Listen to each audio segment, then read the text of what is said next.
वैसे आप मानस के माध्यम से कथा सुनते चले आ रहे हो, लेकिन आज इतने टाइम रात्रि की बेला में चलते हैं महाभारत की तरफ।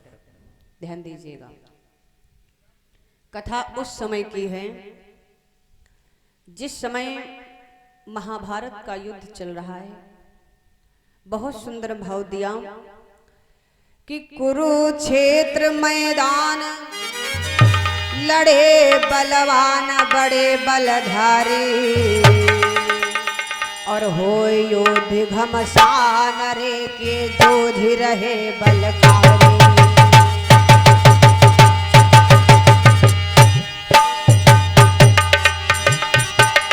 अरे कुरुक्षेत्र मैदान लड़े बलवान बड़े बलधारी बड़े बलधारी, और हो योद्ध घमसान रे के जूझ रहे बलकारी।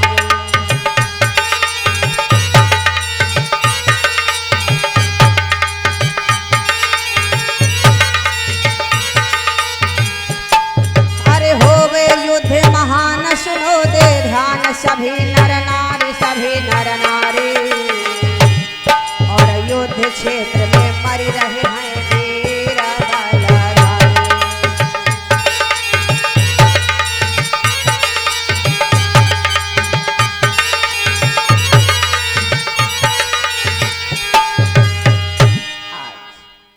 उस महाभारत के युद्ध में भीष्म पितामह को लड़ते लड़ते 5 दिन हो गए। आज 5वां दिन है। भीष्म पितामह के सामने अर्जुन डटे हैं। जिस समय अर्जुन बाण छोड़ते हैं, वो बाण जाकर के जब कौरव सेना को लगते हैं तो कौरव सेना धराशायी हो जाती। जिन जिन को बाण लगते सो महाराज उनके मुख से आह तक की भी आवाज नहीं निकल पाती। जिस समय ये भीष्म पितामह ने देखा तो भीष्म पितामह के तो होश ही उड़ गए कि अरे इस प्रकार का युद्ध। बहुत सुंदर बतलाया क्या कि मार अर्जुन की न कौरव सह सके,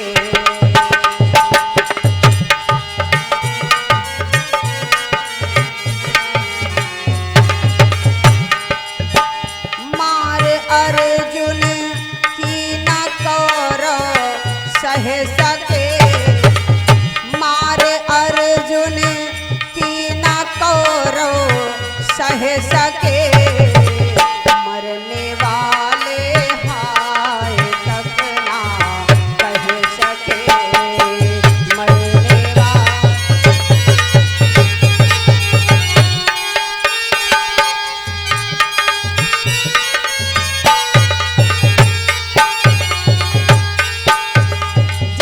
अर्जुन बाण छोड़ते वो बाण जाकर के जब कौरव सेना को लगते, जिसको बाण लगते वो एक बार भी मुख से आह नहीं कर पाता है और तुरंत धराशायी हो जाता है।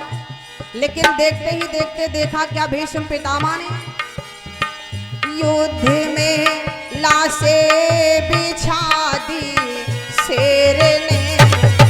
देखा भीष्म पितामह ने युद्ध में लाशें बिछा दी शेर ने, होश भी सबके उड़ा दिए शेर ने।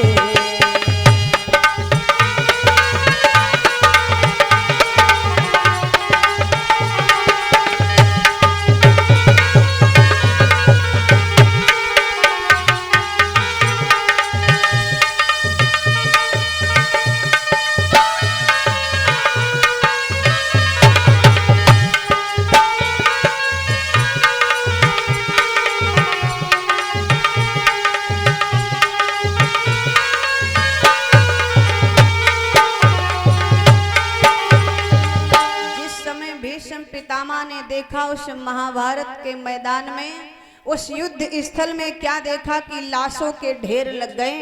भीष्म पितामह ने विचार किया अरे ये तो अर्जुन का युद्ध रहा मेरे भाई। लेकिन अब जरा ध्यान दें भीम की तरफ। भीम किस प्रकार से उस महाभारत के युद्ध में, उस महाभारत के क्षेत्र में, उस महाभारत के रणस्थल में कैसे युद्ध कर रहे हैं, जरा विचार करना।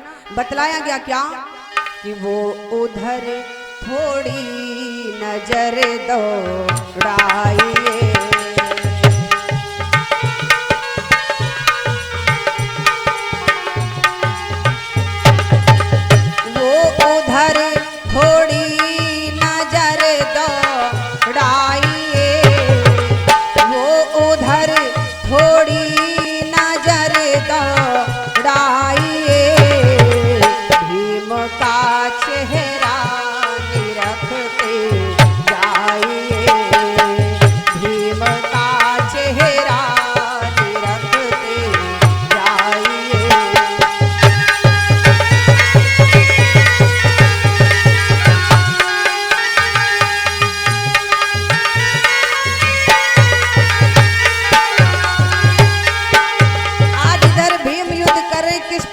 उस महाभारत के युद्ध में लड़ते लड़ते आज भीम को द्रौपदी की याद आ गई। और जैसे द्रौपदी की याद आई, भीम को आज हस्तिनापुर का दृश्य याद आ गया। उस हस्तिनापुर में उस दुष्ट दुर्योधन ने अपने भाई दुशासन के हाथों द्रौपदी की साड़ी खिंचवाई थी। आज जिस समय वो दृश्य भीम के नजरों के सामने घूमने लगा, उसी क्रोध में आकर के भीम ने क्या किया, द्रौपदी के याद आंसू आ गए, द्रौपदी के याद आंसू आ गए, पल में 14 कौरवों को खा गए, पल में 14 कौरवों को खा गए।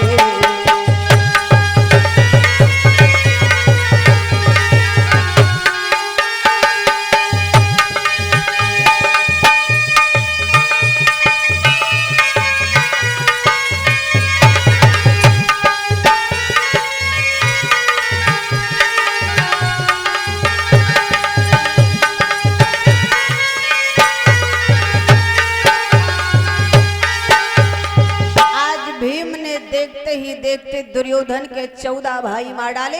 और जिस समय 14 भाई मारे, तब तक क्या हुआ, शाम हो गई। और जब शाम हुई तो शाम होने पर लड़ाई बंद की,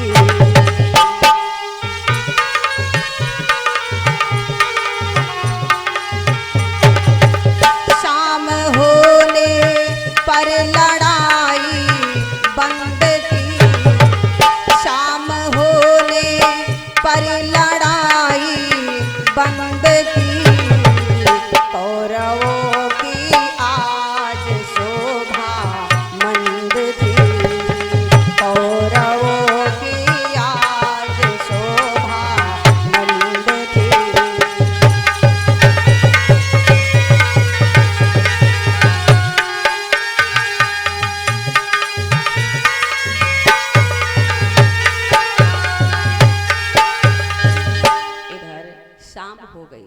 जब शाम हो गई तो लड़ाई बंद हो गई, क्योंकि वहां का नियम था उस युद्ध स्थल का, जैसे सूर्य उदय होता था वैसे युद्ध होना प्रारंभ हो जाता था, और जैसे सूर्य अस्त होते थे तो लड़ाई बंद हो जाती थी।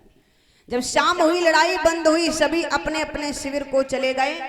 आज जब ये बात दुर्योधन को मालूम हुई कि हमारे 14 भाई मारे गए, तो दुर्योधन को बड़ा दुख हुआ। भैया दुर्योधन को बड़ा दुख हुआ, विचार करने लगा कि भीष्म पितामह इतने बड़े बलशाली, लेकिन हमारी तरफ से लड़ रहे हैं, लेकिन आज युद्ध में हमारे 14 भाई मारे गए।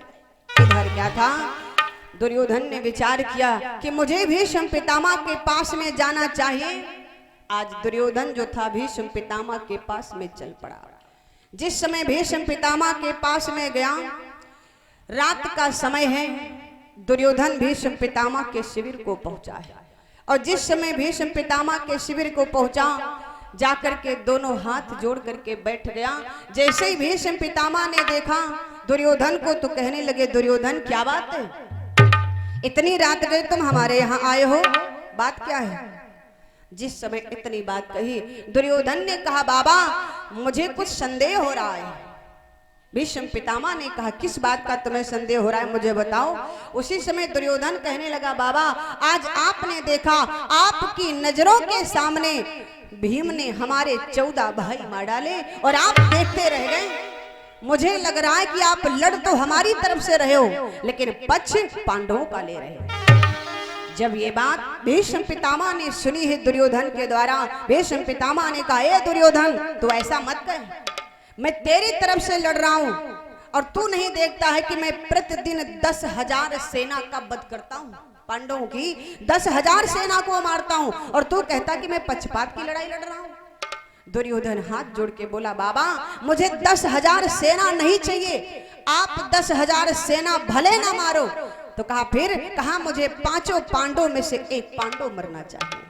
जैसे इतनी बात कही, भीष्म पितामह ने कहा, दुर्योधन अगर ये बात है, हाँ बाबा यही बात है, मुझे लग रहा है कि आप पक्षपात की लड़ाई लड़ते हो बाबा। भीष्म पितामह ने कहा दुर्योधन ऐसा कभी नहीं हो सकता है, और सुन मेरी बात को, अगर तुझे मेरी बात पर विश्वास नहीं तो ले मैं तेरे सामने एक प्रण करता हूं। भीष्म पितामह ने आज दुर्योधन के सामने प्रण किया है। सुन दुर्योधन, कि हाथ उठाकर कही भूप और मैं तुम्हें यकीन दिलाता हूं, जो कुछ कहनी है बात मुझे मैं साफ साफ समझाता हूं, जो कुछ कहनी।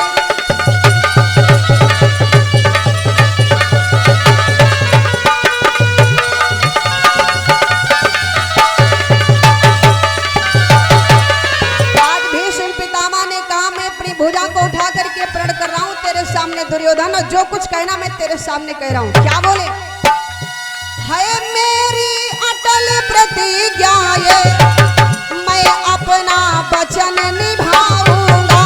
और सुन मेरी बात, कल शाम तलक एक पांडव को कुरुक्षेत्र में मार गिराऊंगा। कल शाम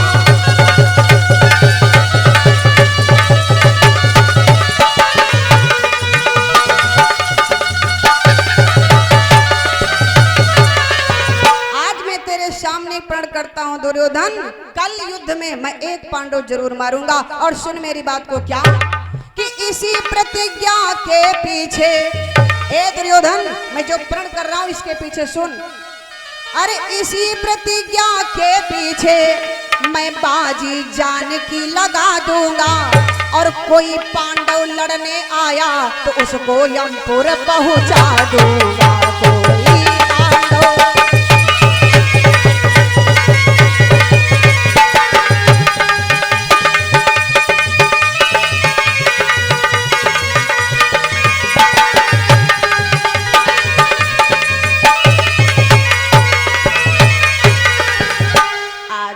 पितामह ने कहा ये दुर्योधन जा, मैं प्रण करता हूं, जो मैं प्रण कर रहा हूं इस प्रण को पूरा करने के लिए मैं अपने प्राणों की बाजी लगा दूंगा, लेकिन कल युद्ध में एक पांडव जरूर मारा जाएगा। भीष्म पितामह ने प्रण किया कि एक प्रण करता हूं सुन ले कान से,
दुर्योधन आज मैं तेरे सामने एक प्रण करता हूं कि कल उस महाभारत के युद्ध में एक पांडव जरूर मारा जाएगा।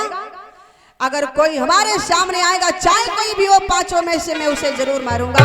और जिस समय दुर्योधन ने भीष्म पितामह के मुख से इतनी बात सुनी कि भी बाबा ने प्रण किया, और भीष्म पितामह का प्रण महाराज तो जो प्रण कर लेते उसको पूरा जरूर करते हैं। तो बातें सुनकर भीष्म की तब दुर्योधन हर्षाई, और हाथ जोड़ी के शिविर में रहेगा शीश नवाई।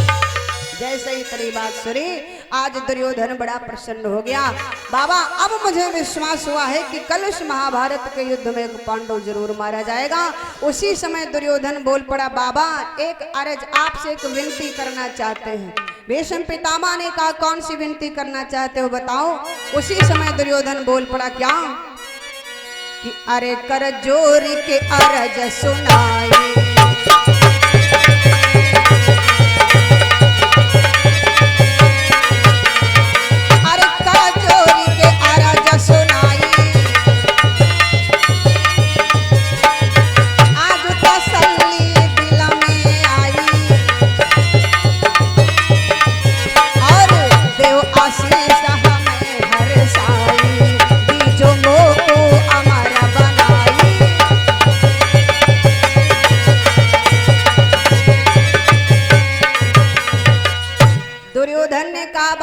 विनती करना चाहते हैं।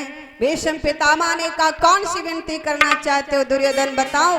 दुर्योधन ने कहा, बाबा मुझे ऐसा आशीर्वाद दे दीजिए, कहने का मतलब यह है कि मुझको अमर बना दीजिए, मुझे कोई मार ना पाए। जिस समय इतनी बात कही कि मुझे अमर बना दो, उसी समय भीष्म पितामह बोल पड़े, दुर्योधन मैं तुझे ऐसे तो अमर नहीं बना सकता हूं, पर मैं तुझसे एक बात कह रहा हूं, अगर तू हमारी बात मान लेगा तो तू अमर हो जाएगा, तुझे कोई मार नहीं पाएगा। दुर्योधन ने कहा, कौन सी बात है। भीष्म पितामह बोल पड़े, दुर्योधन तो भीष्म पितामह यो कहे, मत तुम हो उदास, अपनी पत्नी को सुबहार भेज मेरे पास। ए दुर्योधन, मैं ऐसे तुझे आशीर्वाद दे करके अमर नहीं बना सकता, लेकिन हाँ इतना जरूर है, तू ऐसा करना, कल सुबह जो है अपनी पत्नी भानुमति को मेरे पास भेज देना, ताकि मैं भानुमति को आशीर्वाद दे दूं, और जब भानुमति को आशीर्वाद दूंगा तो उसके आशीर्वाद से तुझे कोई मार नहीं पाएगा। जिस समय इतनी बात कही है, दुर्योधन बड़ा मगन हो गया। ठीक है बाबा, मैं अपनी पत्नी भानुमति को आपके पास भेज दूंगा, आप उसको आशीर्वाद दे देना। भीष्म पितामह बोल पड़े, हाँ दुर्योधन ये ठीक रहे। बोले, क्या कि भानुमति तेरी नारी रे जब पास हमारे आवे।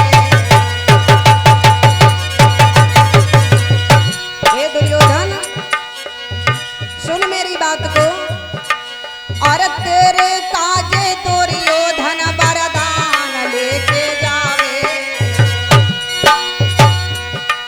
महाराज भेजियो भानुमति को जाए। और इतना सुन के दुर्योधन ने चल दो शीश नवाए, होनी हो नहार बलवान कन्हैया दिल में समझ गए, होनी हो नहार बलवान कन्हैया मन में समझ गए।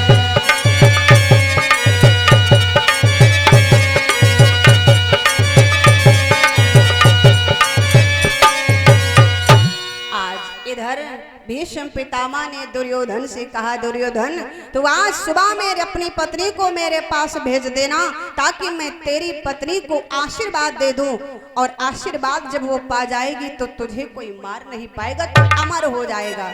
जैसे ही इतनी बात कही, उसी समय दुर्योधन बड़ा मगन हो गया। कहा, ठीक है बाबा, मैं अपनी पत्नी भानुमति को सुबह आपके पास भेज दूंगा। इधर क्या था, दुर्योधन जो था भीष्म पितामह को प्रणाम करके वहां से चल पड़ा।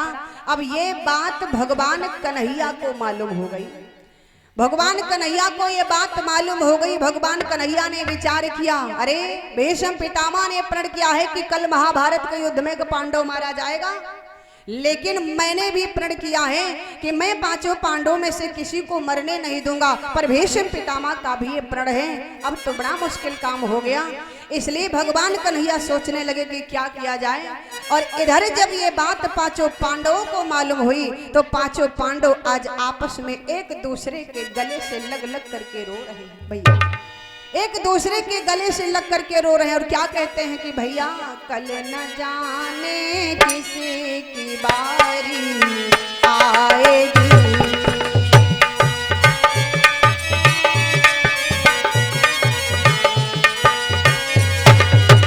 कल न जाने किसी की बारी आएगी।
भैया कल उस महाभारत के युद्ध में न जाने हम 5 भाइयों में से कौन हमारा भाई नहीं होगा, किसकी कल गर्दन उतारी जाएगी। और कहते हैं क्या, कफन किसी के सर उड़ाया जाएगा,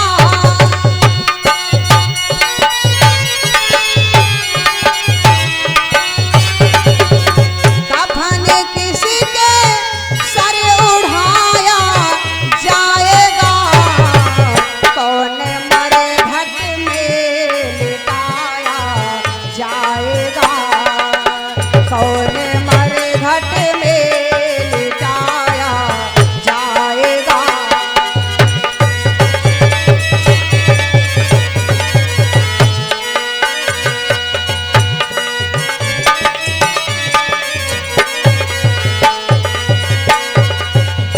आज इधर पांचों पांडव एक दूसरे के गले से लग करके रो रहे हैं, पांचों भाई एक दूसरे के गले से लग करके रोते हैं। भैया न जाने कल युद्ध में हमारा कौन भाई हमारे बीच नहीं रहेगा।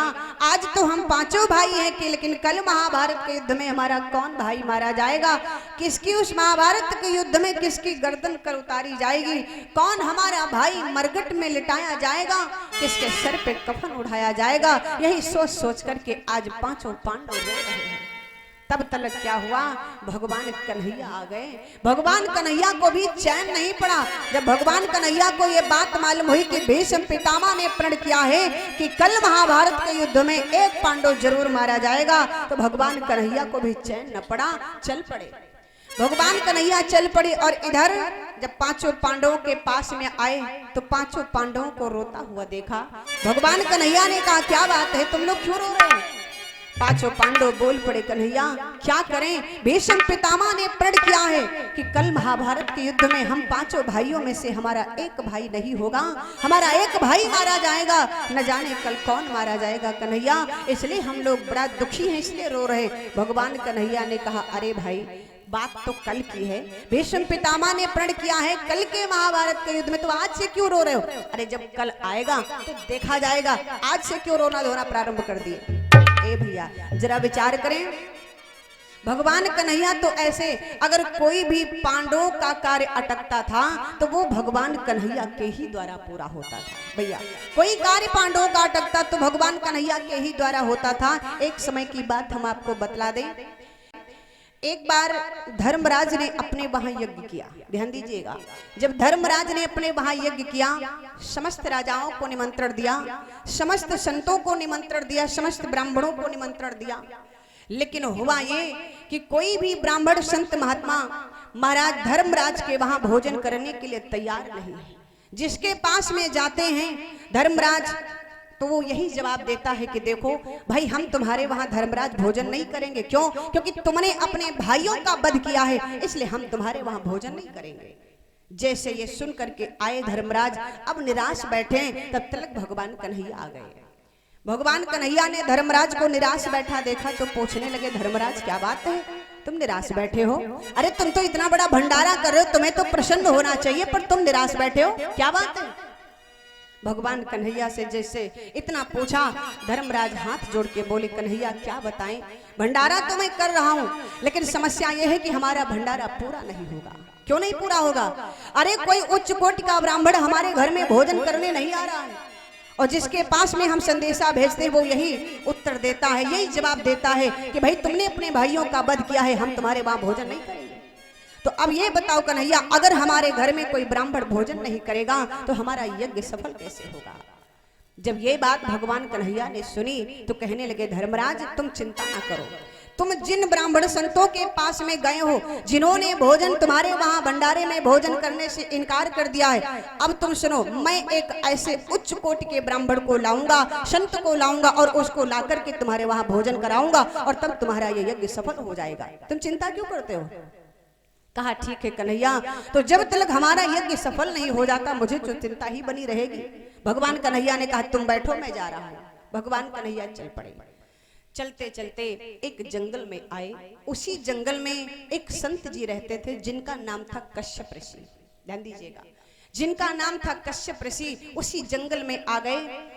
जिस समय भगवान कन्हैया कश्यप ऋषि के आश्रम में प्रवेश किया, कुटिया के पास में पहुंचे, आवाज लगाते हैं, अरे महाराज कोई यहाँ पर है?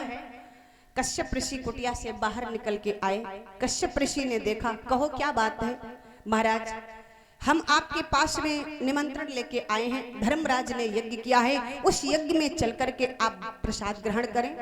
जैसे इतनी बात कही भगवान कन्हैया ने, तो कश्यप ऋषि ने कहा कि आप कौन हैं?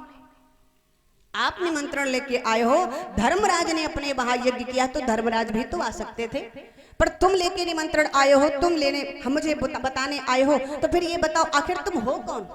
तुम उनके नौवा हो या उनके घरौआ हो, कौन हो? भगवान कन्हैया चुप हो गए। जैसे चुप हुए, कहा बताओ भाई, तुम हमको निमंत्रण देने आए हो तो आखिर आप हो कौन? भगवान कन्हैया ने विचार किया कि अब इनको थोड़ा बढ़िया परिचय दे दिया जाए। तो भगवान कन्हैया ने कहा, महाराज आप जानना चाहते हो मैं कौन हूँ? हाँ मैं जानना चाहता हूँ। अच्छा पहले मैं आपसे कुछ जानना चाहता हूँ। कश्यप ऋषि ने कहा, बेशक पूछो, क्या जानना चाहते हो? भगवान कन्हैया ने कहा, मैं ये जानना चाहता हूँ, आपको अपने चौथे कल्प के कोई जीवन की घटना याद है? जैसे इतनी बात कही भगवान कन्हैया ने, तो उसी समय कश्यप ऋषि ने कहा, तुम हमें हमारे चौथे कल्प के जीवन की घटना पूछ रहे हो? अरे मुझे तो 21 कल्प की बात याद है, 21 कल्प की बात। अब जरा विचार करें भैया, एक कल्प कितना बड़ा होता है, और कश्यप ऋषि कह रहे कि मुझे 21 कल्प की बात याद है। एक कल्प कितना बड़ा होता है, जरा इसको देख लें। हमारे कितने युग हैं? 4। हमारे कितने युग हैं? 4। सतयुग, त्रेता, द्वापर और कलयुग। अब इन चारों युगों की आयु को देख लेते हैं, ध्यान दीजिएगा। सतयुग की उम्र है 17,28,000 वर्ष, और त्रेता की उम्र है 12,96,000 वर्ष, द्वापर की उम्र है 8,64,000 वर्ष, और कलयुग की उम्र है 4,32,000 वर्ष। इन चारों युगों की आयु को एक में मिला दीजिए तो कुल टोटल कितना हुआ? 43,20,000 वर्ष। बाबा जी लिख रहे क्या? 1,43,20,000, 1,43,20,000, चतुर्योगी कवि कहति भुआरा।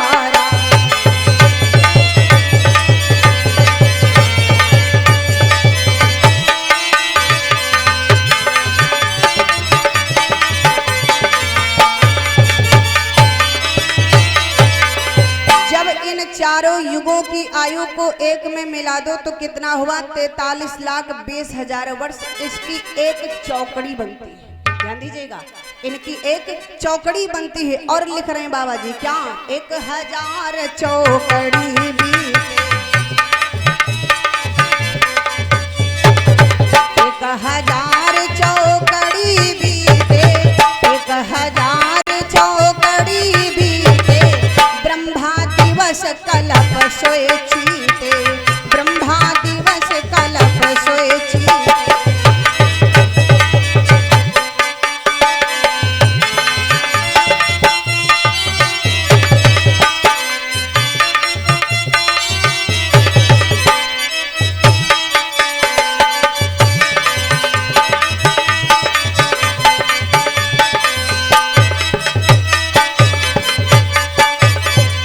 बतलाया 1000 चौकड़ी बीते, जब 1000 चौकड़ी बीत जाएं मेरे भाई तो ब्रह्मा जी का एक दिन होता है, इसी को एक कल्प कहते हैं। इतना बड़ा एक कल्प हुआ।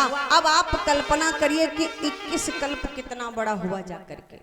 और कश्यप ऋषि कह रहे हैं कि तुम मेरे चौथे कल्प के मेरे जीवन की घटना पूछ रहे हो, अरे हमें तो 21 कल्प की बात याद है। जब ये बात कही तो भगवान कन्हैया ने कहा महाराज अगर आपको 21 कल्प की बात याद है तो आप अपने चौथे कल्प की अपने जीवन की कोई घटना मुझे बताइए। कहा ठीक है मुझे विधिवत याद है, सुनो। आज कश्यप ऋषि सुनाने वाले हैं और भगवान कन्हैया सुनने वाले हैं। कश्यप ऋषि कहने लगे मैं इसी जंगल में रहता हूं, इसी जंगल में एक सरोवर, उसी सरोवर का मैं जल ग्रहण करता हूँ और उसी सरोवर में मैं स्नान करता हूँ। एक बार ऐसा हुआ मैं स्नान करने के लिए सरोवर की तरफ जा रहा था तो मैंने देखा मार्ग में एक बगुला जो था वो मछली को खाने के लिए दौड़ रहा था। वो मछली अपने प्राण नहीं बचा रही थी, छटपटा रही थी। जब मैंने देखा तो मैंने विचार किया कि अगर मैं इस मछली को नहीं बचाऊंगा तो क्या होगा, ये बगुला जो है इस मछली को खा जाएगा, इस मछली को खा जाएगा। कश्यप ऋषि ने कहा मैंने क्या किया, उस मछली को उठाया और उठा करके अपने कमंडल में रख लिया। जब अपने कमंडल में रखा तो मैंने विचार किया कि ये मछली हमारे कमंडल में कब तक रहेगी, इसको लाओ मैं गहरे जल में पहुंचा दूं, ज्यादा जल में पहुंचा दूं। तो मैंने क्या किया, उस मछली को ले जाकर के समुद्र में छोड़ दिया। जब मैंने उस मछली को ले जाकर के समुद्र में छोड़ा और छोड़ने के बाद जैसे मैं वापस मुड़ा उसी समय वो मछली हमसे बोल पड़ी, ए बाबा अगर आप पर कोई विपत्ति आवे, कोई मुसीबत आवे, कोई समस्या आए तो इस मछली को याद कर लेना। कश्यप ऋषि ने कहा मैंने कहा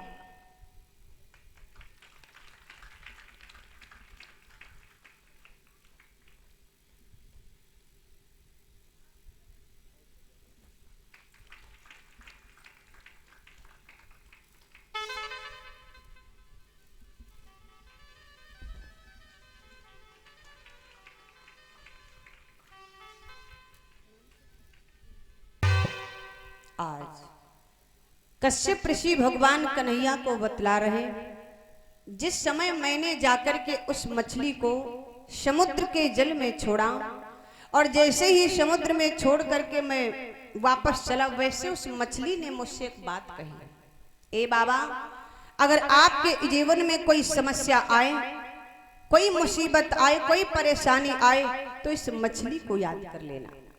बाबा जी कश्यप ऋषि ने कहा मैंने विचार किया वाह भाई वाह, अभी इसको बगुला खाने के लिए दौड़ रहा था तो ये अपने प्राण बचा नहीं पा रही थी और अब हमारे प्राण बचाने का ठेका ले रही है।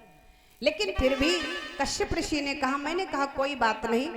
कहा ठीक है जब कभी कोई मुसीबत आएगी, परेशानी आएगी तो मैं तुम्हें याद करूंगा। कश्यप ऋषि कहने लगे भगवान कन्हैया से, मैं वहां से जब वापस आया तो मैं सरोवर में स्नान करने के लिए जैसे ही उतरा मुझे लगा कि मैं इस सरोवर में डूब जाऊंगा। मैंने भगवान को याद किया, कोई सफलता नहीं मिली। सारे देवी देवताओं को याद कर लिया, कोई सफलता नहीं मिली। अंत में मुझे उस मछली की बात याद आ गई। जब मछली की बात याद आई तो हमने उस मछली का ध्यान किया और जैसे उस मछली का ध्यान किया उसी समय क्या था, मेरा कमंडल जो था टापू में फंस गया और टापू के सहारे में कमंडल के सहारे ऊपर आ गया। और जैसे मैं सरोवर के ऊपर आया तो हमने देखा एक महात्मा जी बैठे हैं। मैंने देखा एक महात्मा जी बैठे हैं। मैं भी जाकर के उन महात्मा जी के पास में बैठ गया, उन संत जी के पास में बैठ गया। संत जी तपस्या कर रहे थे। कुछ देर बाद उन संत जी ने क्या किया, अपनी आंखें खोली और उन संत जी के पास में एक कुतिया थी। उसी कुतिया के 5 पिल्ले थे।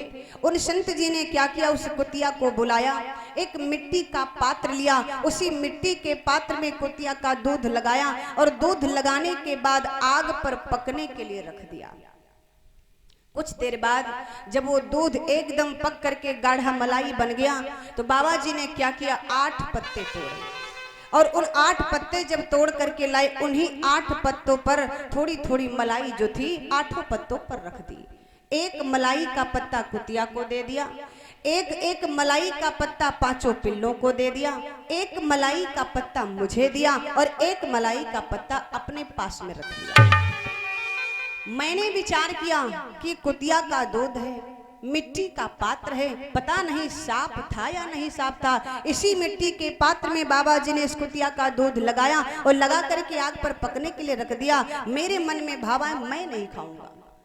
मैंने उन बाबा जी से कहा, बाबा जी मैं ये मलाई नहीं खाऊंगा। बाबा जी ने मुझसे कहा, खा ले बच्चा। मैंने कहा, ना महाराज मैं नहीं खाऊंगा। बाबा जी ने क्या किया, जो पत्ते पर मलाई मुझे दी थी उस पत्ते को उठा लिया, उसमें जो मलाई थी वो फिर क्या किया, थोड़ी थोड़ी मलाई 5 पिल्लों में रख दी और थोड़ी मलाई उस कुतिया के पत्ते में रख दिया, थोड़ी मलाई उसमें से अपने में रख ली। बाबा जी ने क्या किया, अपने पत्ते की मलाई को खा लिया, कुतिया के पास में जो पत्ता था उस पर जो मलाई थी सो कुतिया ने खा लिया, 5 पिल्लों ने भी अपने अपने पत्ते की मलाई खा ली। उसके बाद में बाबा जी ने जल पिया, डकार मारी, फिर बैठ गए तपस्या के लिए। जब फिर तपस्या करने के लिए बैठे, उसी समय क्या था, कुछ देर बाद मुझे भूख ने सताया। कश्यप ऋषि भगवान कन्हैया से कह रहे हैं, फिर मुझे भूख ने सताया और जब मुझे भूख ने सताया तो ऐसी भूख लगी, मुझे लगा कि मेरे तो प्राण ही निकल जाएंगे, मेरे तो प्राण ही निकल जाएंगे। मैंने बाबा को आवाज लगाई, बाबा आंखें खोलो, आंखें खोलो बाबा। बाबा ने आंखें खोली, क्या बात है? मैंने कहा, बाबा मुझे भूख लगी, कुछ खाने को दो। बाबा जी ने कहा, देखो बेटा, कल इसी समय पर फिर मैं इसी कुतिया का दूध इसी मिट्टी के पात्र में लगाऊंगा, फिर आग पर रख दूंगा पकने के लिए, इसी समय पर फिर कल मलाई खाने को मिलेगी, पर अब तो मेरे पास कुछ नहीं है।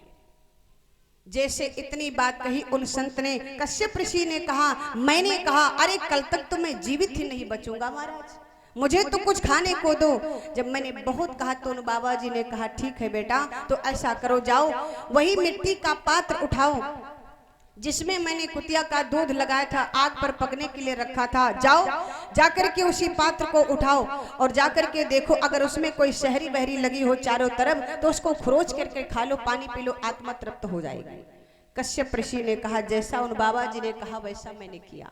मैं गया, उसी मिट्टी के पात्र को उठाया, मैंने देखा उस मिट्टी के पात्र में तो अंदर देखा कि थोड़ी बहुत शहरी लगी हुई थी। सो मैंने उस शहरी को खरोचा और खरोच करके उसको खा लिया, पानी पिया, आत्मा तृप्त हो गई।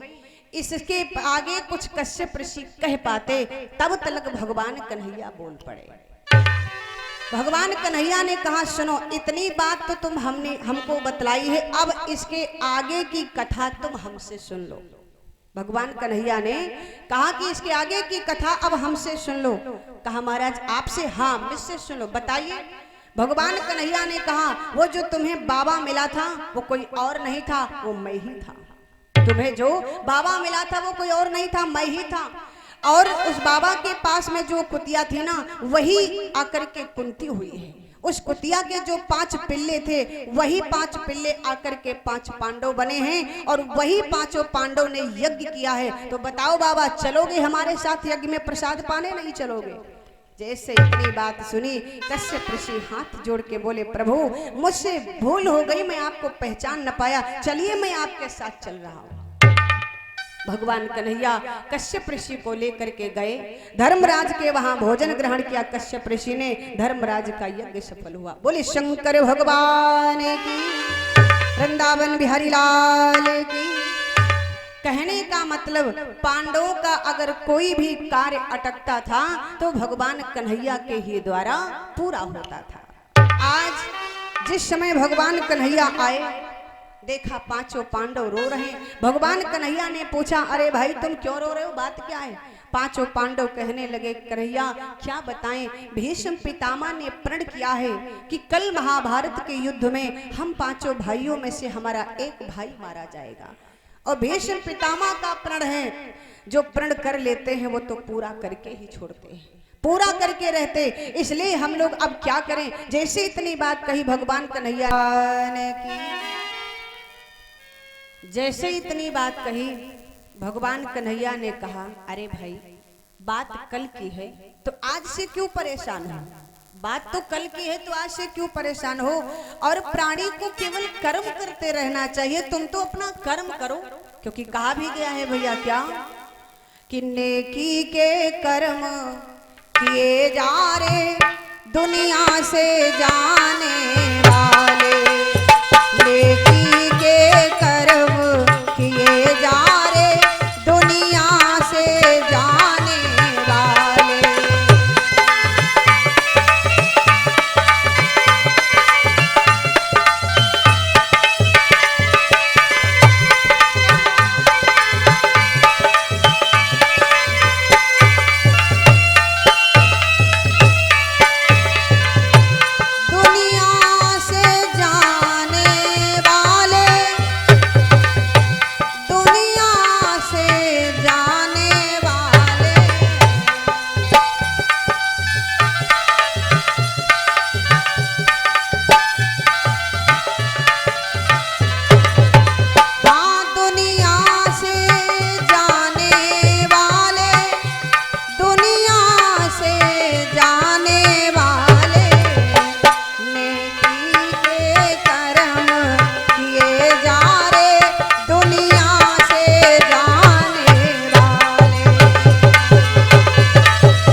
शरीर मिला और मानव शरीर पाकर के यदि हमने अच्छे कर्म ना किए महाराज, तो फिर क्या किया? नेकी के कर्म किए जा रे दुनिया से जाने वाले।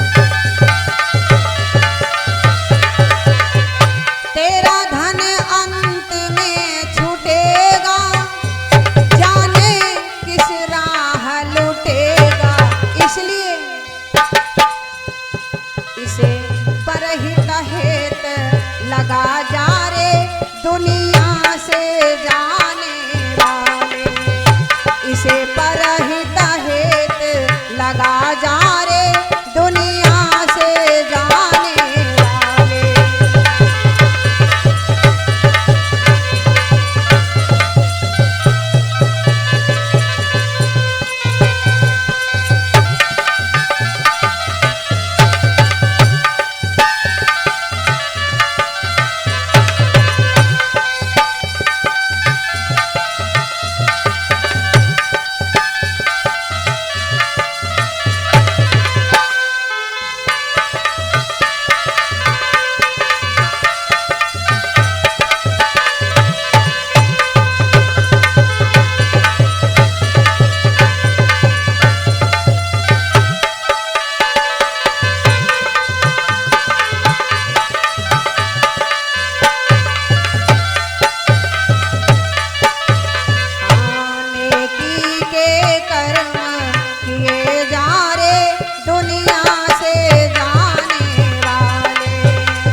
कन्हैया ने कहा देखो ऐसा है, तुम लोग घबराओ नहीं, तुम लोग तो अपना कर्म करते रहो, बाकी सब संभल जाएगा। इधर क्या था, भगवान कन्हैया ने पांचों पांडवों को समझा बुझा करके सुला दिया। भैया समझा बुझा करके सुला दिया, लेकिन स्वयं भगवान कन्हैया नहीं सोए। भैया स्वयं भगवान कन्हैया नहीं सोए, क्यों? क्योंकि जिनके परमात्मा के ऊपर जो अपने जीवन की डोर परमात्मा पर सौंप देता है तो भगवान उसकी पल पल में खबर लेते हैं। भैया परमात्मा उनकी पल पल में खबर लेता है, इसलिए भगवान कन्हैया ने पांचों पांडवों को समझा बुझा करके सुला दिया कि तुम तो सो जाओ, और जब कल आएगा तब देखा जाएगा, आज की चिंता छोड़ो। इधर जिस समय इतनी बात कही, पांचों पांडव आज सो गए, भगवान कन्हैया नहीं सोए। आधी रात का समय है, भगवान कन्हैया चल पड़े। भैया भगवान कन्हैया चल पड़े, और जब भगवान कन्हैया चले तो कहाँ पहुंचे हैं? द्रौपदी के पास। ध्यान दीजिएगा, द्रौपदी के पास पहुंच गए भगवान कन्हैया। और जब द्रौपदी के पास में पहुंचे तो उस समय द्रौपदी जो थी वो सोई हुई थी। द्रौपदी सोई हुई थी। भगवान कन्हैया जैसे ही पहुंचे हैं तो उसी समय जाकर के द्रौपदी के पैरों के पास बैठ गए और द्रौपदी से कहते हैं बहन उठो, जगाने लगे। भगवान कन्हैया द्रौपदी को जगाने लगे, बहन उठो। और क्या बोले कि द्रौपदी बहना उठो, दिन हो गया।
द्रौपदी के पास पहुंच गए और द्रौपदी को जगाने लगे, बहन उठो, आधी रात का समय है। जिस समय भगवान कन्हैया ने जगाया द्रौपदी को, उठो बहन, अगर तुम सोती रही तो ये युद्ध जीतना मुश्किल हो जाएगा, इसलिए उठो।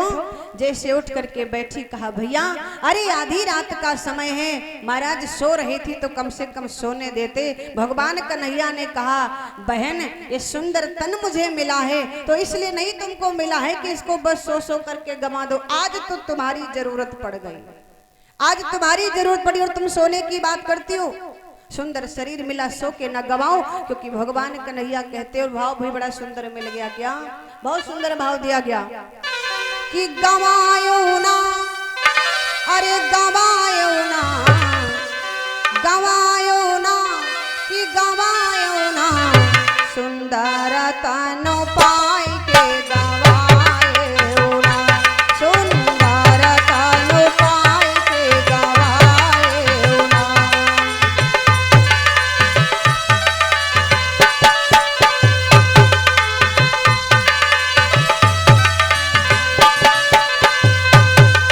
गवाए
भगवान कन्हैया ने कहा, बहन अरे इतना सुंदर शरीर तुम्हें मिला है, इसे सो करके गवाना चाहती हो, कुछ काम करो।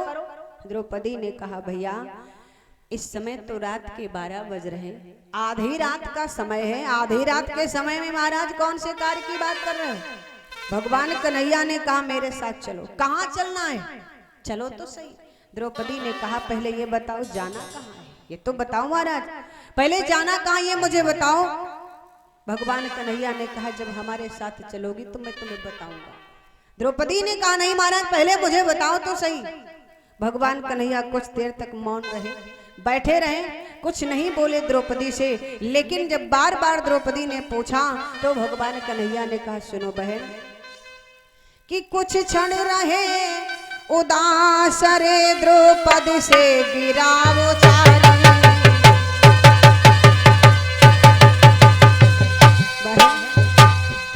हमारे साथ में चलो। अरे कुछ क्षण रहे उदास रे द्रौपदी से गिरावो चारी,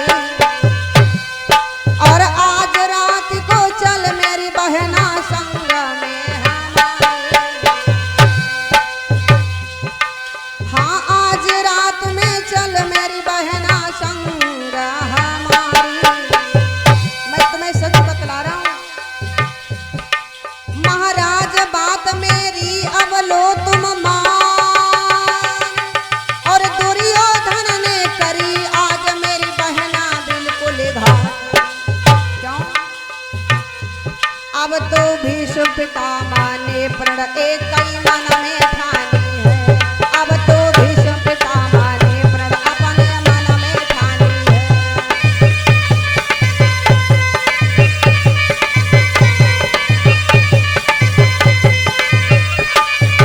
ये अपने मन में ठानी है, अपने मन में ठानी है।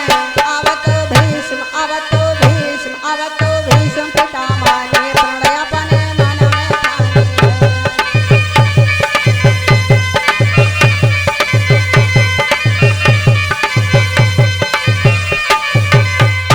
जिस समय इतनी बात कही द्रौपदी ने कि महाराज कहाँ चले ये तो बताओ, भगवान कन्हैया ने कहा, ये पूछने का समय नहीं है, तुम तो मेरे साथ में चलो। लेकिन क्यों? अरे भीष्म पितामह ने प्रण किया है। कैसा प्रण और क्यों प्रण किया है महाराज? जैसे इतनी बात पूछी है द्रौपदी ने भगवान कन्हैया से, भैया एक बात बताओ क्यों प्रण किया, किस बात का प्रण किया? भगवान कन्हैया ने कहा, उन्होंने प्रण किया है दुर्योधन की बात को मान लिया। दुर्योधन की बात को, हाँ क्या बात मानी? भगवान कन्हैया ने कहा, ऐसा है बहन अभी मत पूछो, समय आने पर मैं तुम्हें सब बता दूंगा, अभी तो तुम्हें मेरे साथ में केवल चलना चाहिए। इसलिए कि दुर्योधन की बात पे अब उन्होंने कुमति कमाई।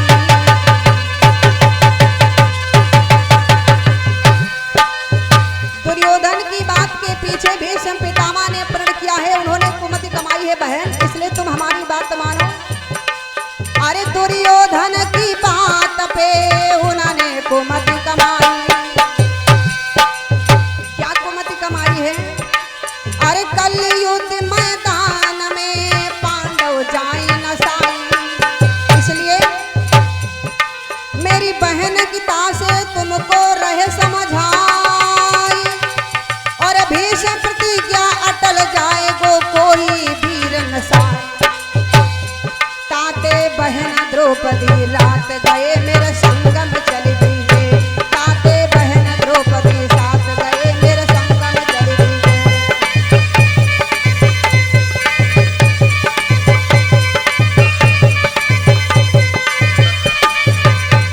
इधर क्या था, भगवान कन्हैया ने समझाया, देखो बहन आज तुमको चलना पड़ेगा, मेरे साथ में चलो, और अगर तुम नहीं जाओगी तो कल युद्ध में 5 पांडवों में से एक पांडव मारा जाएगा, क्योंकि भीष्म पितामह ने दुर्योधन के कहे पर यह प्रण किया है कि कल महाभारत के युद्ध में एक पांडव को मार देंगे, उन्होंने प्रण किया है, इसलिए हमारी बात मानो और हमारे साथ में चलो।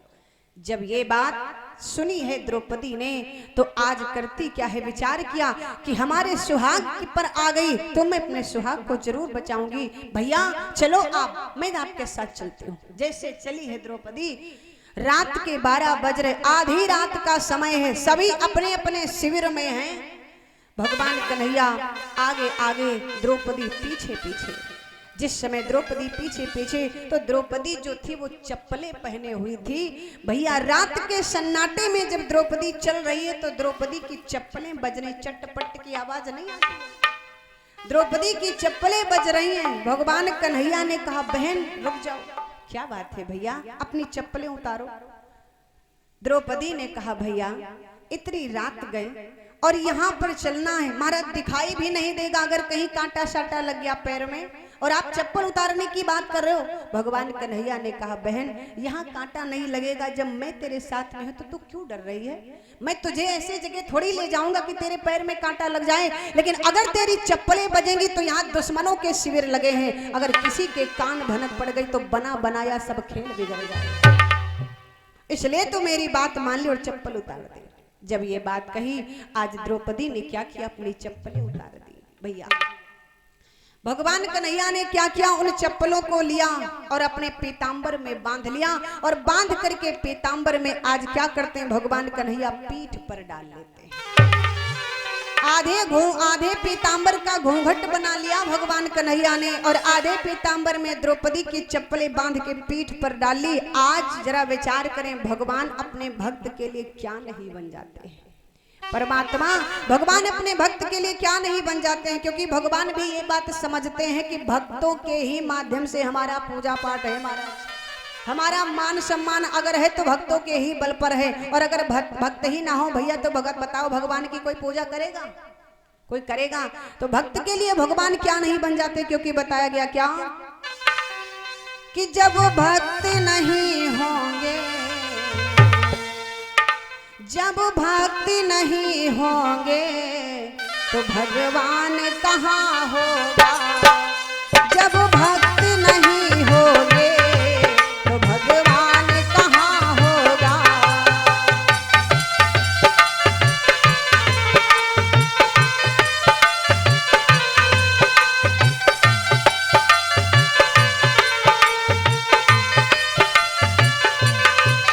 जब भक्त नहीं होंगे तो भगवान कहाँ होगा,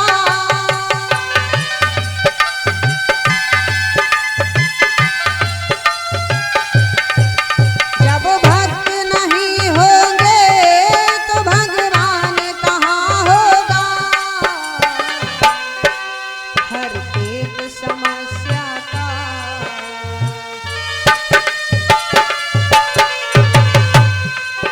हर एक समस्या का समाधान कहाँ होगा, हर एक समस्या का समाधान कहाँ होगा।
जैसा वरदान कहाँ होगा, पर भस्मासुर जैसा वरदान कहाँ होगा।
समस्या का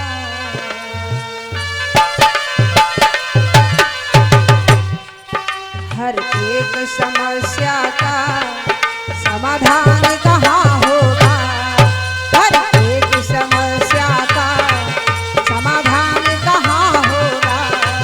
हर एक समस्या का समाधान कहाँ होगा।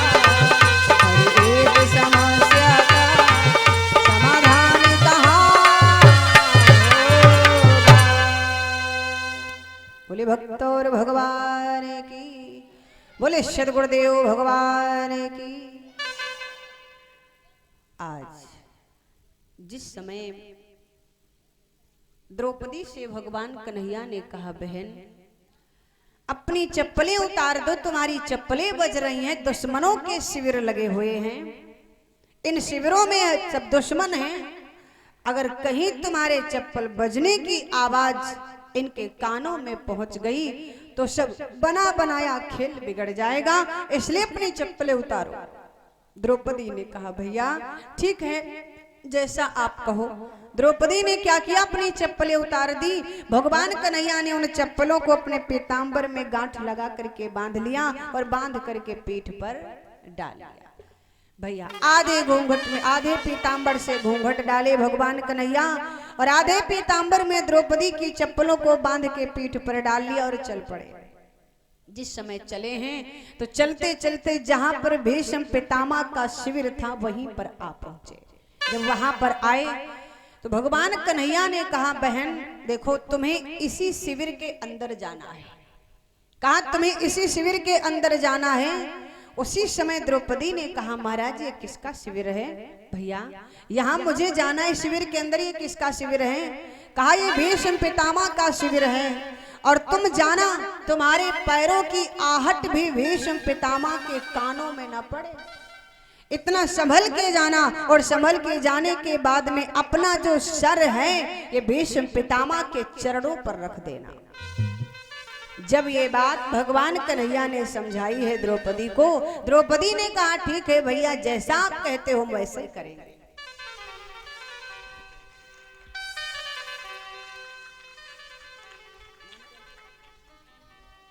भगवान कन्हैया ने जिस समय द्रौपदी को समझाया, आज द्रौपदी वैसा ही करती है। क्या करती है, शिविर के अंदर प्रवेश किया और जिस समय शिविर के अंदर प्रवेश किया तो देखा भीष्म पितामह बैठे माला जाप कर रहे हैं। भीष्म पितामह बैठे माला जाप कर रहे हैं। जैसे द्रौपदी अंदर गई और भगवान कन्हैया शिविर के बाहर खड़े हैं। बहुत सुंदर भाव दिया, क्या कि खुद तो द्वारे पर खड़े रहे और भीतर भेजा पंचाली को, भीष्म बाबा के चरणों पे जाकर अपना मस्तक रख दो। भीष्म बाबा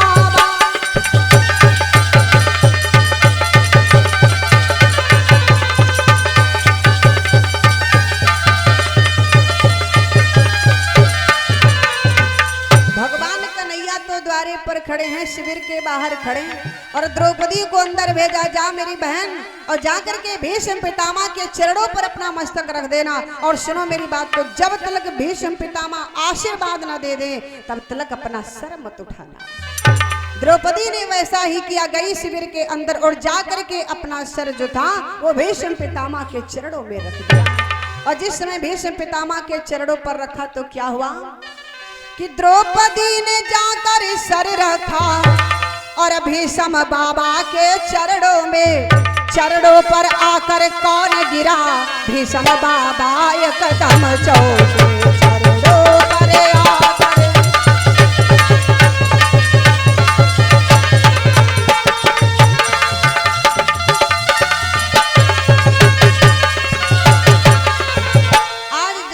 द्रौपदी गई है शिविर के अंदर, भीष्म पितामह बैठे अपनी आंखें बंद किए हुए ध्यान मगन माला जाप कर रहे हैं। और तब तक द्रौपदी पहुंच गई तो द्रौपदी ने जाते ही जाते जैसा कन्हैया ने बताया था वैसे ही द्रौपदी ने किया है। जाकर के द्रौपदी ने अपना मस्तक जो था वो भीष्म पितामह के चरणों पर रख दिया। और जैसे भीष्म पितामह के चरणों पर मस्तक रखा, भीष्म पितामह एकदम चौंक गए। और जब चौके तो देखा है, क्या देखा कि देखा एक सधवा नारी है। क्या देख रहे हैं भीष्म पितामह? देखा एक सधवा नारी है और चरणों में शीश झुकाती है, उसके तन की रंगीन साड़ी सधवापन को दर्शाती है। उसके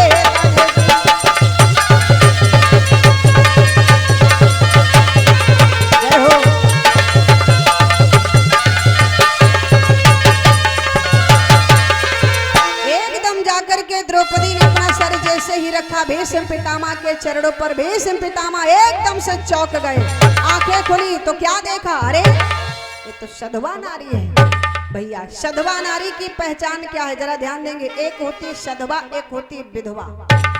भीष्म पितामह ने देखा सधवा नारी, सधवा सुहागन को कहते हैं और विधवा जिसका पति मर जाता है। पहचान क्या होती है? सधवा नारी जो होगी वो रंगीन साड़ी धारण करेगी, लेकिन जो विधवा नारी होगी वो रंगीन साड़ी धारण नहीं करेगी, वो तो सफेद लिबास में रहती, सफेद साड़ी पहनती।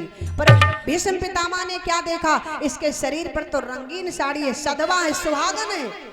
इसलिए अब भीष्म पितामह तो ये समझ रहे हैं कि मैंने दुर्योधन से कहा था कि तू अपनी पत्नी भानुमति को पास मेरे पास भेज देना, मैं उसे आशीर्वाद दे दूंगा ताकि तुझे कोई मार ना पाए। तो ये भानुमति आई है महाराज, ये भानुमति आई। उसी समय भीष्म पितामह बोल पड़े और सुहागन स्त्री को क्या आशीर्वाद दिया जाता, जो आशीर्वाद दिया जाता वही आशीर्वाद भीष्म पितामह देने लगे। क्या बोले कि सौभाग्यवती भव हो देवी, बेटिया सौभाग्यवती भव हो देवी और सिंदूर से मांग न खाली हो, तेरे पति का बाल न बांका हो।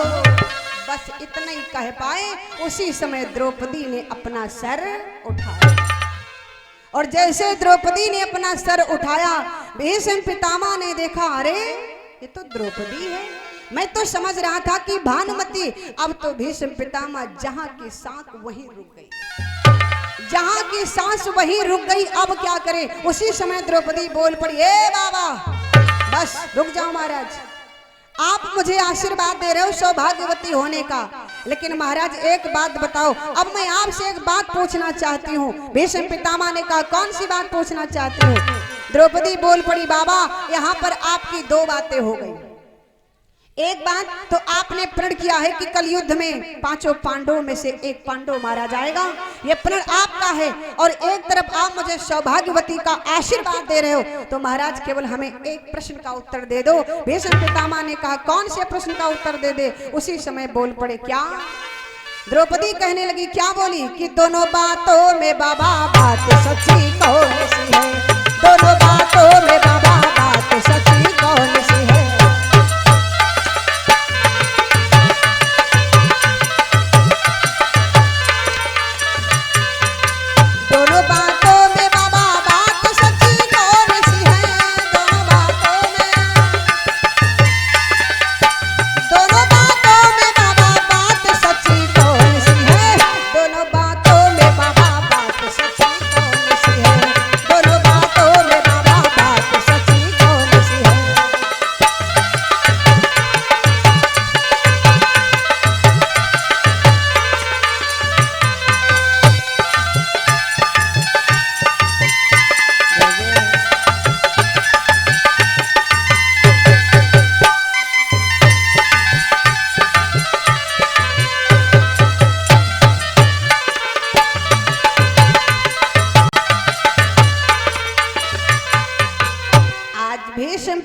से द्रौपदी बोल पड़ी, बाबा बस रुक जाओ, आपकी यहाँ पर दो बातें हो गई महाराज। एक तो आपने प्रण किया है कि कल महाभारत के युद्ध में एक पांडव मारा जाएगा, हमारे 5 पतियों में से हमारा एक पति मारा जाएगा, और एक तरफ मुझे सौभाग्यवती का आशीर्वाद दे रहे हो। तो आपकी दो बातें, आपके ही मुख से दो बातें हो गई। अब ये मुझे बता दो कि इन दोनों बातों में तुम्हारी कौन सी बात सत्य है? कल वाली जो आपने प्रण किया है, या फिर आज अभी वाली जो आप मुझे सौभाग्यवती का आशीर्वाद दे रहे हो, ये बताओ। अब भीष्म पितामह क्या बोले, महाराज जहां की साथ वहीं रुक गई। अरे ये तो मेरे साथ में बड़ा धोखा हो गया, और ये यहाँ कैसे आ गई? मैंने तो भानुमति को बुलाया था, ये द्रौपदी यहाँ कैसे आ गई? आज द्रौपदी कहने लगी, बाबा कि मेरे यदि पांचों पतियों में, बाबा आपने मुझे सौभाग्यवती का आशीर्वाद दे रखा है ना, इसलिए सुनो, मेरे यदि पांचों पतियों में यदि एक भी मारा जाएगा तो आशीर्वाद तेरा बाबा कैसे सच्चा कहलाएगा। तो आशीर्वाद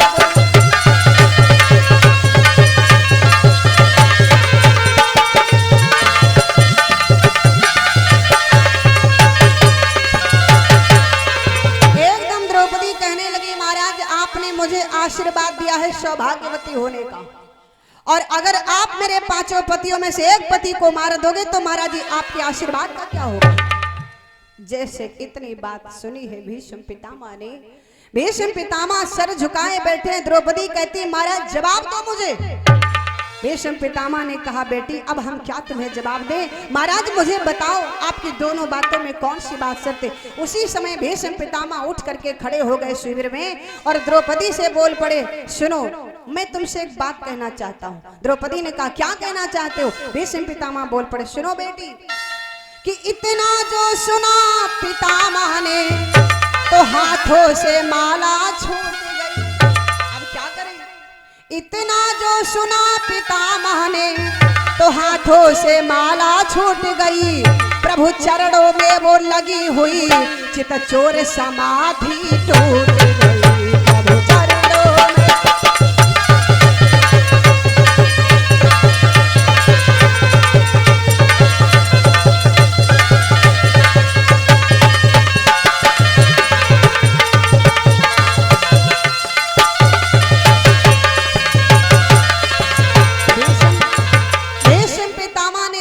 द्रौपदी के द्वारा इतनी बात को सुना, हम महाराज भीष्म पितामह कहने लगे बेटी मैं क्या बताऊं। नहीं बाबा तुम्हें उत्तर देना पड़ेगा। तो भीष्म पितामह बोले बेटिया सुनो मेरी बात को। क्या बोले, तेरे इन प्रश्नों का उत्तर बेटिया, तेरे इन प्रश्नों का उत्तर मैं पीछे ही दे पाऊंगा और तेरे सुहाग का निर्णय भी मैं पीछे ही कर पाऊंगा।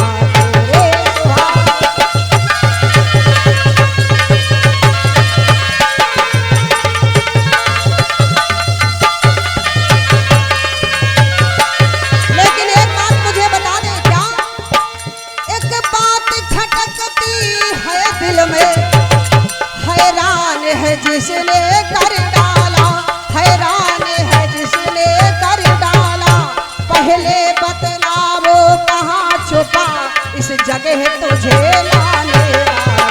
पहले बतला वो कहाँ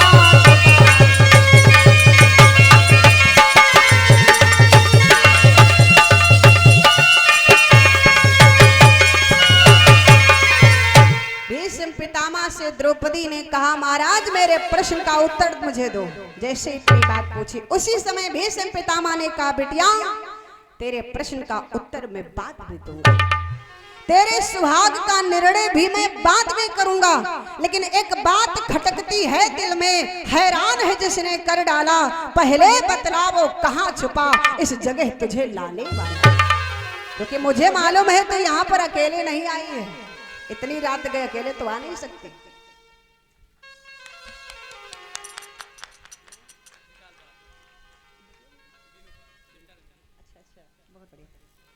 भैया हमारे विशाल पाल जी की तरफ से और बीनू पाल बिटिया जी की तरफ से जो हमारे राजा रामपाल भैया जी की पुत्री हैं और सुपुत्र हैं, इनकी तरफ से बिटिया जी की तरफ से पुष्पहार और 101 मुद्राएं बिटिया जी ने हमें दान किया, कामना मंगलमयी हो। भैया जी की तरफ से भी 101 मुद्राएं हमें दान, कामना मंगलमयी हो, जीवन मंगलमय हो, भगवान सदा सुख एवं संपन्न बनाए रखे, हर चीज से भरपूर रखे। बोले शंकर भगवान की। आज बोल पड़े भीष्म पितामह ने कहा बेटी तुम्हारे जो प्रश्न तुमने मुझसे किया है, तुम्हारे प्रश्न का उत्तर मैं बाद में दूंगा, तुम्हारे सुहाग का निर्णय भी मैं बाद में करूंगा, लेकिन पहले एक बात बता दे। कौन सी? मुझे एक बात बता दे। एक बात खटकती है दिल में, हैरान है जिसने कर डाला, पहले बतला वो कहाँ छुपा इस जगह तुझे लाने वाला। पहले मुझे ये बता कि तुझको यहाँ लाया कौन है, क्योंकि ये तो मुझे मालूम है कि इतनी रात गई तू अकेले तो आ नहीं सकती ना। अकेले नहीं आ सकती है। यहाँ पर तो सब दुश्मनों के तेरे शिविर लगे हैं, इनके बीच में अगर तू होके आई है तो जरूर तेरे पीछे किसी का हाथ है, अकेले नहीं आई। बता। जब इतनी बात कही भगवान भीष्म पितामह ने तो द्रौपदी ने अपना सर झुका लिया। भीष्म पितामह समझ गए कहीं ना कहीं तो दाल में काला है। अब तो भीष्म पितामह स्वयं आगे बढ़े, और जब आगे बढ़े तो कहां पहुंचे? जैसे शिविर के बाहर आए तो क्या देखा कि आगे जो बढ़े पितामह जी तो ड्योढ़ी का दृश्य निराला था, और पीतांबर का घूंघट डाले वो खड़ा बांसुरी वाला था। पीतांबर का घूंघट डाले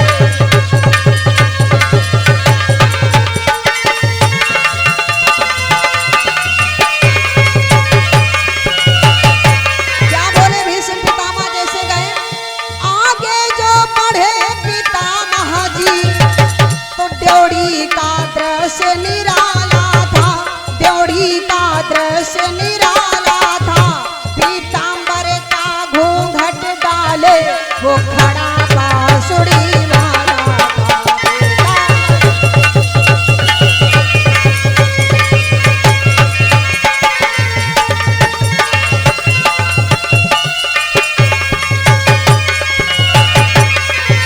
ए भैया, इधर क्या था? जैसे ही बड़े हैं भीष्म पितामह शिविर के बाहर, उसी समय भीष्म पितामह कहने लगे, विचार किया अकेले तो द्रौपदी आ नहीं सकती, इन्हें कोई लाने वाला तो जरूर है। उसी समय भीष्म पितामह के मन में भाव आया तो बोल पड़े क्या कि जिधर तुम छुपे हो, जिधर तुम छुपे हो उधर देखना है, कन्हैया तुम्हें एक नजर देखना है, कन्हैया तुम्हें एक नजर देखना है।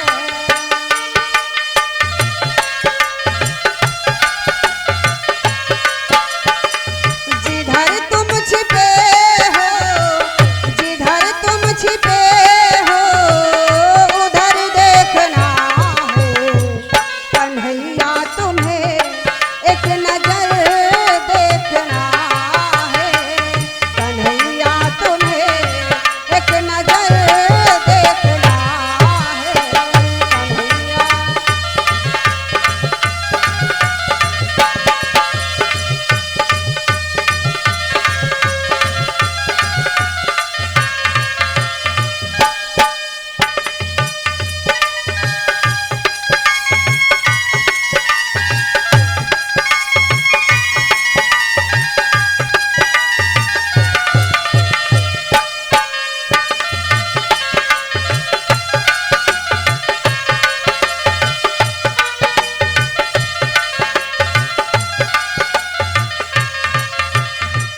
आज भीष्म पितामह के मन में भाव आया तो यही कहते कहते चल पड़े, और जैसे शिविर के बाहर आए तो क्या देखा? ए भैया, जैसे शिविर के बाहर आए तो क्या देखा? भगवान कन्हैया पीतांबर का घूंघट डाले चुपचाप खड़े। जब भीष्म पितामह ने देखा तो कुछ तो भीष्म पितामह को क्रोध आया, कुछ तो हंसी आ गई। वारे कन्हैया तेरी चोरी नहीं गई। भीष्म पितामह बोल पड़े, कन्हैया कि बूढ़ा होने को आया है।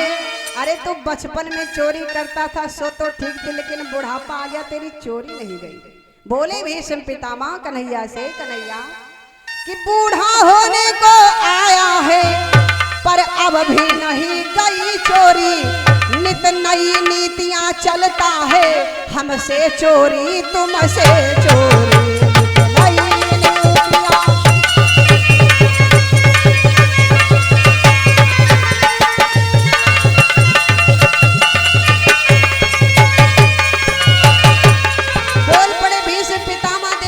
भगवान कन्हैया को, ए बूढ़ा होने को आया है पर अब भी नहीं गई चोरी, और नित नई नीतियां चलता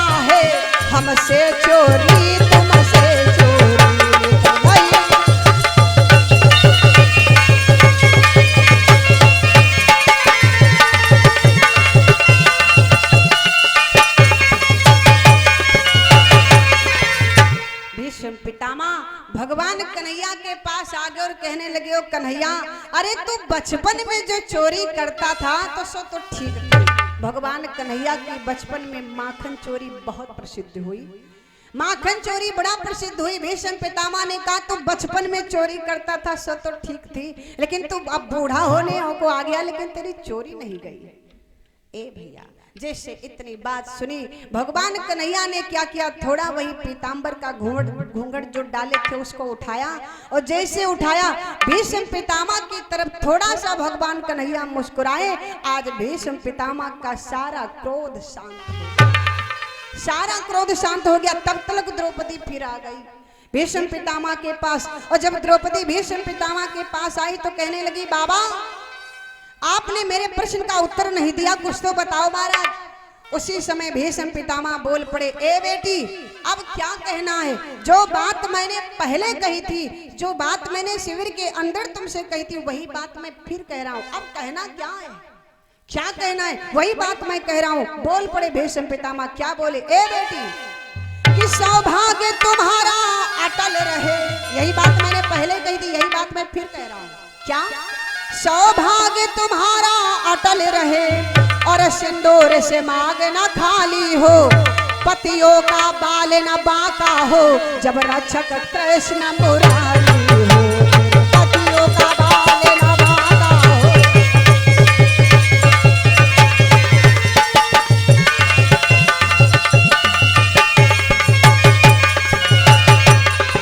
भीष्म पितामह ने कहा, बिटिया जो बात मैंने शिविर के अंदर कही थी वही बात तो मैं यहाँ पर भी कह रहा हूँ, वही बात मैं यहाँ पर कह रहा हूँ। जाओ, सौभाग्य तुम्हारा अटल रहे, सिंदूर से मांग न खाली हो, तेरे पतियों का बाल न बांका हो, जब स्वयं रक्षक कृष्ण। अरे जिनकी रक्षा स्वयं भगवान कन्हैया कर रहे हो, भला उनको कौन मार सकता है। और तेरे पांचों पतियों की रक्षा तो स्वयं ये कर रहे हैं जो खड़े हैं घूंघट में। तो अब ये बताओ, भला तुम्हारे पतियों में से, पांचों पतियों में से किसी एक को कौन मार सकता है। लेकिन भगवान कन्हैया से भीष्म पितामह बोले, ए कन्हैया एक बात बताओ, क्या अर्जुन ही तुम्हारा भक्त है, क्या मैं तुम्हारा भक्त नहीं हूं। जैसे इतनी बात कही, भगवान कन्हैया ने कहा, बाबा ऐसी बात नहीं है। तो कहा फिर, कहा ऐसी बात नहीं, तो कहा फिर तुमने पांचों पांडवों को बचाने के लिए मेरे प्रण को तोड़वा दिया, लेकिन मैं अब जानना चाहता हूं कि जिसके बदले तुमने, जिसके बूते तुमने मेरे प्रण को तोड़वाया, आखिर वो कैसे हैं तुम्हारे भक्त, मैं भी देखना चाहता हूं। जैसे तेरी बात कही तो भगवान कन्हैया ने कहा, बाबा अगर देखना चाहते हो तो चलो मेरे साथ। भगवान कन्हैया ने भीष्म पितामह को साथ में लिया, द्रौपदी को साथ में लिया, और लेकर के चल पड़े जहां पर पांचों पांडव सोए हुए थे। भीष्म पितामह को भगवान कन्हैया वहीं ले गए जहां पर अर्जुन लेटे हैं। भगवान कन्हैया ने भीष्म पितामह से कहा, बाबा अपना कान जो है ये अर्जुन की नाक के पास ले जाओ। भीष्म पितामह ने कहा, इससे तुम क्या साबित करना चाहते हो। कहा, ले तो जाओ, खुद ही आपको पता चल जाएगा। भीष्म पितामह अपना कान जो था अर्जुन की नाक के पास में ले गए, और जब नाक के पास में ले गए अपना कान, उसी समय क्या देखा, जो अर्जुन अपने अंदर से श्वास छोड़ रहे थे उससे एक ही नाम निकल रहा था, हे श्री कृष्ण, हे श्री कृष्ण, हे श्री कृष्ण। जब ये शब्द सुने हैं भीष्म पितामह ने एकदम चकाचौंध रह गए। उसी समय भगवान कन्हैया ने पूछा, कहो बाबा कैसा भक्त है अर्जुन हमारा। उसी समय भीष्म पितामह ने कहा, ए कन्हैया वाह, मैं भी आपका भक्त हूँ, लेकिन ये भी आपका भक्त है, लेकिन अंतर बहुत बड़ा है। अंतर क्या है कि मैं जागता जब बैठता हूँ तब तुम्हारे नाम का स्मरण करता हूँ, लेकिन ये सो रहा है और सोते पर भी तुम्हारे नाम का स्मरण कर रहा है। अरे जो सोते पर भी तुम्हें ना भूले, ऐसे भक्त की रक्षा करना तो तुम्हारा परम धर्म है। ऐसे भक्त की रक्षा करना तुम्हारा परम धर्म है। अब तो मैं भी कहता हूं कि तुम्हें अर्जुन की रक्षा करनी चाहिए। मेरे भाई, जिस समय इतनी बात कही तो कहा, एक बात और बताओ कन्हैया, अब मेरे प्रण का क्या होगा। जैसे इतनी बात कही, मेरे प्रण का क्या होगा। भगवान कन्हैया ने कहा, मैं हमेशा अपने भक्त के प्रण को, अपने उसके भक्त के मान को बढ़ाता हूं। मैंने भी तो प्रण किया है। भगवान कन्हैया ने प्रण किया था कि उस महाभारत के युद्ध में अस्त्र नहीं उठाऊंगा। भगवान कन्हैया ने कहा मैंने भी तो प्रण किया है, लेकिन तुम्हारा मान बढ़ाने के लिए मैं अपने प्रण को तोड़ दूंगा। भैया जिस समय महाभारत के युद्ध में भगवान कन्हैया आज रथ पर बैठे हैं, अर्जुन भीष्म पितामह के सामने, जैसे ही भीष्म पितामह ने एक बाण छोड़ा, सो अर्जुन जिस रथ पर बैठे आज रथ के पहिया में जैसे बाण लगा तो रथ का पहिया टूट गया। जैसे रथ का पहिया टूटा, भगवान कन्हैया को क्रोध आ गया और जैसे क्रोध आए तो रथ का पहिया उठा करके जैसे दौड़े भीष्म पितामह की तरफ, बस उसी समय भीष्म पितामह ने अपने धनुष बाण रथ पर रख दिया, हाथ जोड़ के खड़े हो गए। ए कन्हैया, तुमने प्रण किया था कि महाभारत के युद्ध में अस्त्र नहीं उठाऊंगा, लेकिन आज मैंने तुम्हारे प्रण को तोड़ दिया, अब मैं खड़ा हूं, मारना चाहो तो मारो। भगवान कन्हैया रुक गए। ए भैया, कहने का मतलब ये है कि परमात्मा जो है, भगवान जो है, वो अपने भक्त के मान को जरूर बढ़ाता है, क्योंकि कहा गया क्या कि प्रबल प्रेम के पाले पड़कर, प्रबल प्रेम के पाले पड़कर प्रभु को नियम बदलते देखा।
पर चलते देखा उनको ब्रज की।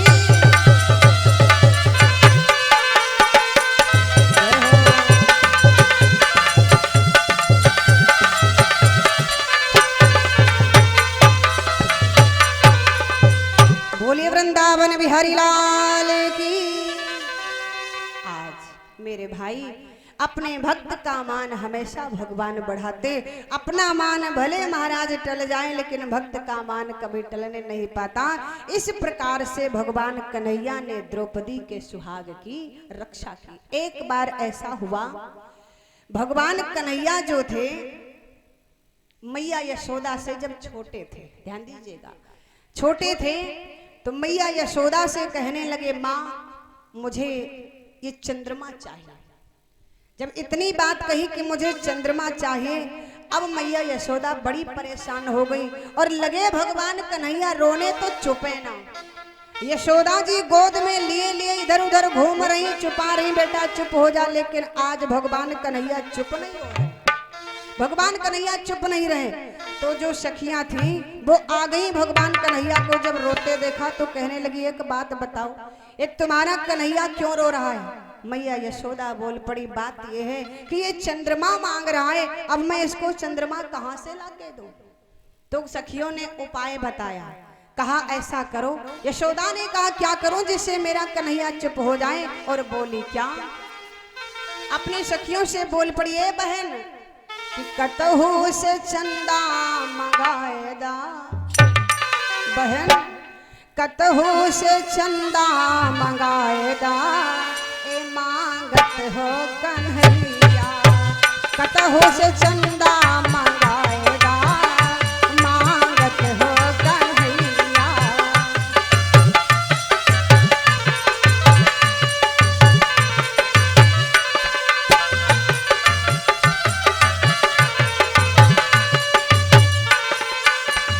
हाँ कतहु से चंदा मंगाएदा, ए बहन अरे कतहु से चंदा मंगाएगा, ए मांगत हो कन्हैया।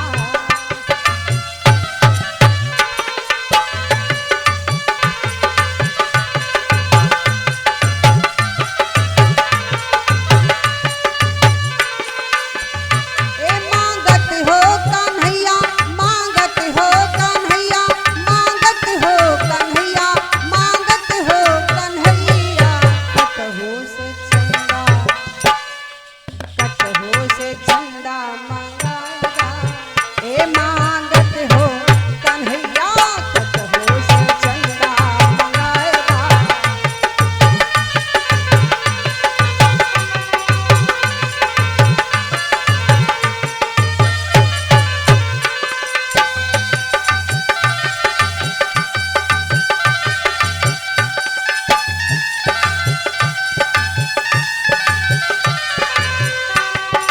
जय जय।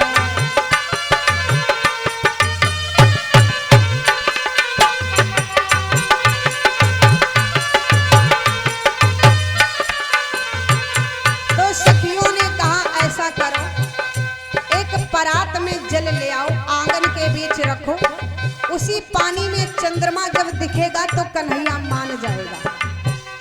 यशोदा जी ने क्या किया, पानी परात में यशोदा जी लाई, पानी परात में।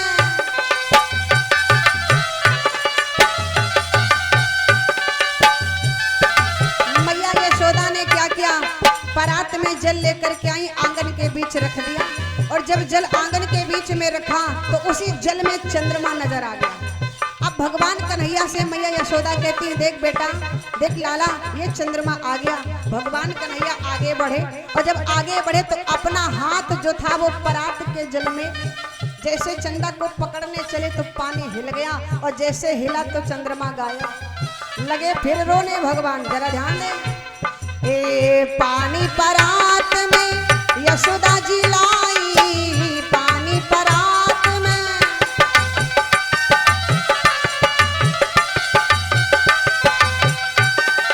लेकिन हुआ क्या, अरे पानी में चंदा हेराएगा,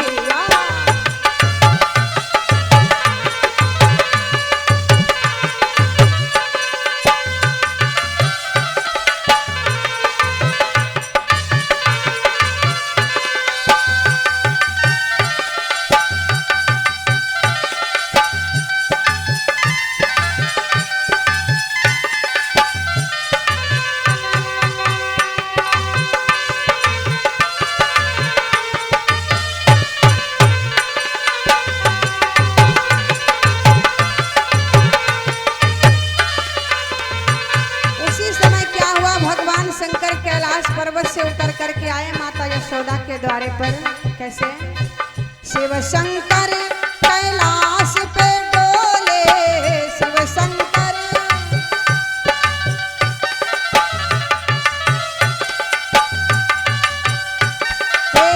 आए यशोदा जी से बोले, आए यशोदा